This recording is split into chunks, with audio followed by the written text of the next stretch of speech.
Hello friends, I am Mayank Agrawal, Chartered Accountant. Thank you for giving your responses for my previous videos. बहुत सारी queries आ रही थी sir next topic किस पे cover करेंगे किस पे नहीं, तो यूनानिमसली जो majority topic and need for the R है ITR filing for the March 26 financial March 26 has been started. हमारी गवर्नमेंट ने भी दो ITR form ITR 1 and ITR 2 release कर दिए हैं।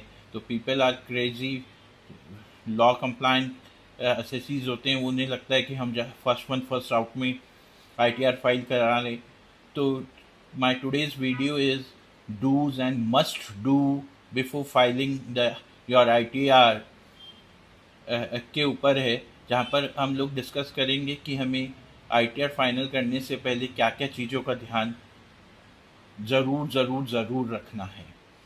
सो सी ITR फाइलिंग मेरी इनकम स्टेटमेंट तो है, लेकिन क्योंकि अब गवर्नमेंट भी अपना AI टूल चलाती है, इनसाइट चलाती है, 360 degree view of every SSC रखती है, तो वो भी अपने AI टूल में कवर करती है कि मैंने क्या इनकम टैक्स रिटर्न में फ़ाइल किया वर्सेस मेरी इनकम मैंने कहाँ कहाँ खर्च करी, कैसे लाइफ को स्पेंड किया एंड कहाँ कहाँ इन्वेस्टमेंट करी। अगर इन सब दोनों पैरामीटर्स पे मिसमैच आता है तो गवर्नमेंट मेरे को बाद में स्क्रूटनी या नोटिस इशू कर सकती है। So today's video we will talk about what will be the right time to file the return, and before filing the return what needs to be checked.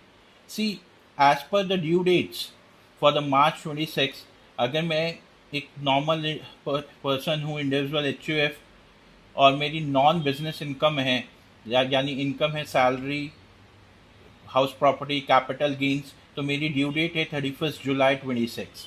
अगर मैं इनके साथ साथ एक स्मॉल बिजनेसमैन हूँ या खाली स्मॉल बिजनेसमैन हूँ जिसका का बिजनेस ऑडिट के दायरे में नहीं आता, the turnover is not more than 2 crore, या the turnover is not more than 1 crore, तो उस केस में मुझे मेरी ड्यू डेट है 31 अगस्त 26, जो मुझे ITR 3 या ITR 4 में फाइल करनी है।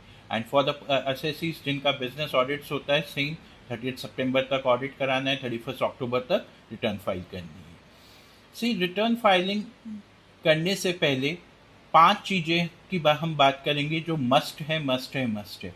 सबसे पहले तो TDS कंप्लाइंसेस। मैंने जहाँ से भी डील किया है, कोई TCS या TDS अगर मेरी इनकम पे कटा है, तो last quarter of the return, TDS return की ड्यू डेट है 31 मई, वो जून फर्स्ट वीक तक ही अपडेट होगा। तो बिफोर चेकिंग दैट मेरे को इनकम टैक्स रिटर्न फाइल नहीं करनी चाहिए। बहुत सारे क्लाइंट्स मैंने देखे हैं, हमारे पास भी आते हैं, जो बैंक से सर्टिफिकेट्स ले आते हैं कि फोर्थ क्वार्टर का ये इंटरेस्ट है, ये सर्टिफिकेट है, बट वो 26 में या AIS पोर्टल पे अपडेट नहीं होता।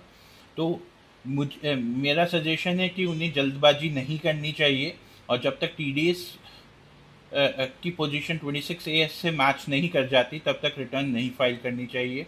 31 जुलाई लास्ट डेट है, उससे पहले एम्पल टाइम है, क्योंकि TDS के रिटर्न फाइल करने का 31 मई का टाइम है, तो उसके बाद ही हमें रिटर्न फाइल करनी चाहिए। सेकेंड थिंग आती है हमारी AIS चेकिंग। जितने भी हमारी सोर्सेज ऑफ इनकम है वो सब AIS में आजकल ऑटो पॉपुलेट होकर आ रही है, जैसे हम पिछले 2 सालों से देख रहे हैं। वो क्यों होती है?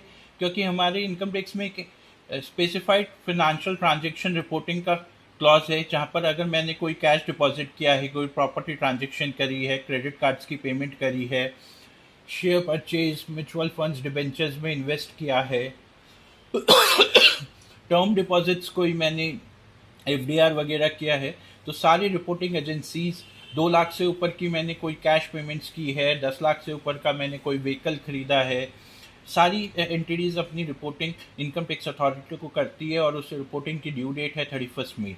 तो जब 31 मई को ये सब एंटिटीज़ फाइल कर देंगी तभी आपके पैन पर सारी इंफॉर्मेशंस आएंगी, और उसे रिकनसाइल करे बिना ITR फाइल नहीं करनी चाहिए। थर्डली हमारे केस में आता है कि हमें ITR हम चाहे अपने चार्टर्ड अकाउंटेंट से फाइल करा रहे हैं, एडवोकेट से करा रहे हैं, अपने अकाउंटेंट से करा रहे हैं, अपने रिलेटिव से करा रहे हैं, या हम कहीं पर भी अगर हम खुद नहीं कर रहे हैं, थर्ड पार्टी इससे करा रहे हैं, तो इट्स योर ओन रिस्पॉन्सिबिलिटी कि आपकी आईटीआर फाइल हो रही है, आप उसे भली बाती देखें, कंप्यूटेशन ऑफ इनकम को मैच करें और तभी फाइल करें। क्योंकि आज की डेट में इनकम टैक्स डिपार्टमेंट भी एआई टूल यूज़ करता है। अगर कोई भी इनकम में मिसमैच आता है, आपके खर्चों के हिसाब से आपकी इनकम नहीं बनती, या फिर आप कोई रिपोर्टिंग छोड़ देते हैं स्टॉक मार्केट की, शेयर मार्केट की, फ्यूचर एंड ऑप्शंस की, कमोडिटी ट्रेड्स की, तो आपको प्रॉब्लम आ सकती है। फोर्थ थिंग आती है, चौथी बात हमें जो ध्यान रखनी है, वो हमें ध्यान रखनी है कि हम रिटर्न को सही तरीके से रिपोर्ट करें।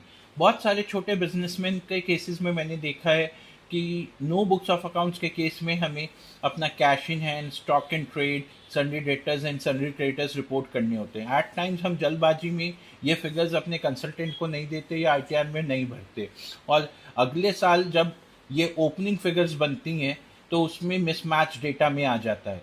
तो फोर्थ थिंग ये इम्पॉर्टेंट है छोटे बिजनेसमैन के लिए कि अपनी आईटीआर में ये चारों चीज़ बिल्कुल सही सही सही सही भरें, सो दैट आपको कोई प्रॉब्लम या कोई इनकम टैक्स द्वारा नोटिस को भुगतने की ज़रूरत ना पड़े। Fifth and the last thing is related to the property transaction and the disclosure of all bank accounts. कितनी बार क्या होता है, हम अपने मेन बैंक अकाउंट्स तो डिस्क्लोज कर देते हैं, लेकिन सारे अकाउंट्स नहीं डिस्क्लोज कर पाते आईटीआर में। मेक श्योर कि आपके सारे बैंक अकाउंट्स आईटीआर में डिस्क्लोज्ड हों, सारी property transaction, shares transaction disclosed हो, तभी आईटीआर फाइल करें। एट द एंड मैं ये बात बोलूँगा, फर्स्ट सर्विस की लड़ाई में नहीं पड़ना हमें आईटीआर फाइल करते वक्त। हमें आईटीआर फाइल करते वक्त बहुत ध्यान से उसे 26A से, एआईएस से, बैंक स्टेटमेंट से, एसएफटी की सारी ट्रांजेक्शन से जब हम सब मैच कर लें, उसके बाद जो हमारी कॉम्पिटिशन ऑफ इनकम बनती है, खुद उसे एक बार ज़रूर देखें, और जब आप उसे खुद ज़रूर देख लें और संतुष्ट हो जाएं, तभी अपनी आईटीआर फाइल करें। धन्यवाद। थैंक